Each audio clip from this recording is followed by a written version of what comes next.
Good afternoon and welcome, students. You haven't answered my question. The number of squares in a chess board. The topic for the day is cirrhosis. It can be a gross description, a specimen for you as a spotter, viva voce, and a slide. Let us see what we are seeing on the screen. This is a specimen of the liver. And I find that it is somewhat contracted. It has lost its shine and it is grayish brown in color. The borders are sharp, unlike a fatty liver. The size is reduced to 1 kg. Externally, I find that there is a nodularity that is covering the entire surface.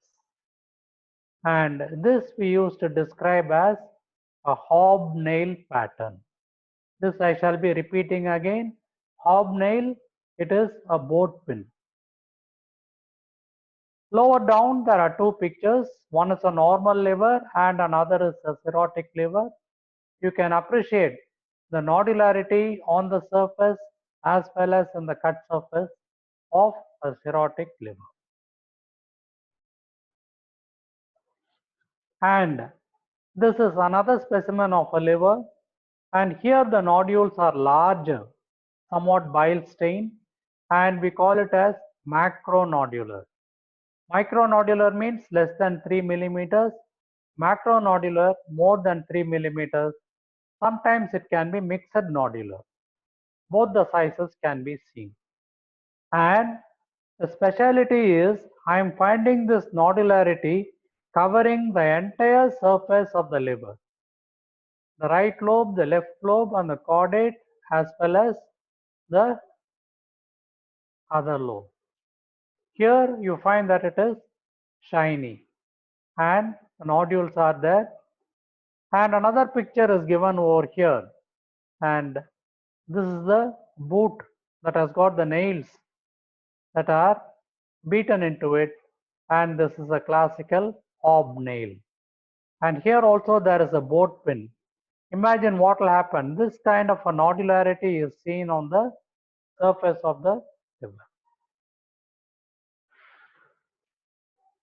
And this is the cut surface.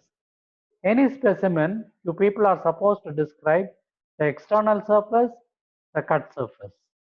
The cut surface, I find that there are multiple lobules of the hepatic parenchyma. They are slightly yellowish, pale, and they are separated by darker fibrous strands. And this produces a lobular appearance, again covering the entire cut surface. Classical of a cirrhotic liver. Some of the lobules are quite large. So this is a gross cut surface. Sometimes we may be given a specimen of cirrhosis with a carcinoma that we shall see later on. Coming to the microscopy, architecture, a very favorite word of mine. Here I am finding the central vein, the radiating strands and cords of hepatocytes.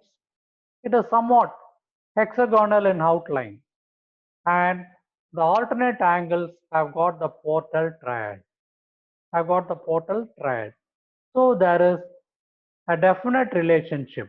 Central vein, radiating hepatocytes, portal triad, hexagonal outline. This is called architecture of the liver. Now, there is another picture. This is a cirrhotic liver and I am finding some fat vacuoles also. But look at this one. This is round or ovoid. There is no central vein, no portal triad, and this we call as effacement of architecture.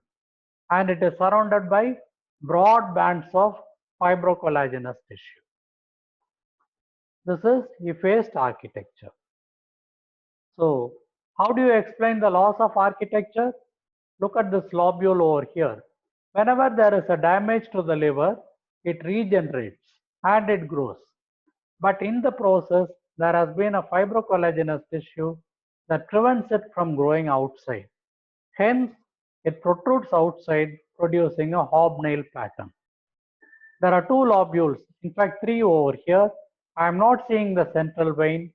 I am not finding the radiating cords of hepatocytes, and I am not seeing the portal triad.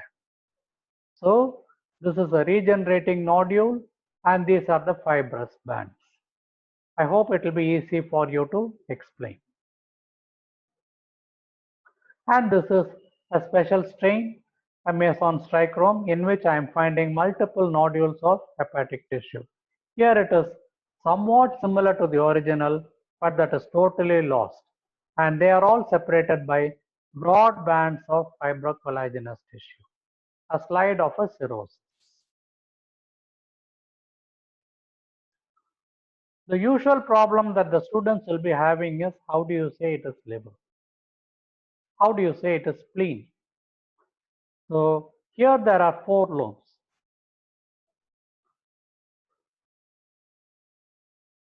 The right lobe, the left lobe, the caudate and the quadrate lobe. There are four lobes over here, and here is the spleen. The spleen, on the contrary, it is about the size of a closed fist. I identify a spleen by means of the splenic notches. On the surface, there will be dippings. They are called as splenic notches. It is roughly reniform or kidney shaped, and there is a depression called the hilum, from which we will be finding the blood vessels entering and leaving. Externally, there can be impression of the ribs also.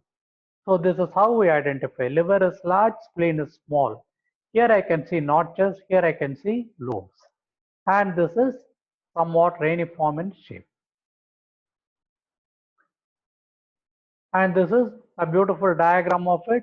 The liver is contracted, it is about 1 kg. And look at the external surface, it is nodular. We call it as a hobnail pattern. And in the cut surface also, I am finding multiple lobules which are being separated by fibrous septae. You can draw this diagram in your records. Compare it with the normal liver. And here again, I find that the entire cut surface is covered with this lobules separated by fibrous septae, and this is a special stain that I had mentioned. I would like you people to send your list of slides and specimens to the mail ID given below. And what are the salient features of a cirrhotic liver? This will be gross and this is microscopy. In gross, the liver is contracted, and the word cirrus itself means tawny or orange by Greek. And it is 1 kg or less in weight. The external surface is a hobnail, a board pin-like pattern. The whole liver is involved and it is firm in consistency. Microscopically, there is effacement of architecture, very important word. Fibrous bands can be seen from portal to portal or from portal to venous. And there are lobules of varying sizes. I hope you people will be able to describe this. This can be kept in the examination for you, and straight away you can answer. So you find nodularity that is covering the entire surface, a hobnail pattern, and the cut surface is also showing the lobules which are pale, separated by the darker fibrous strands. So it is a cirrhotic liver. See you in G.A.M.E 5.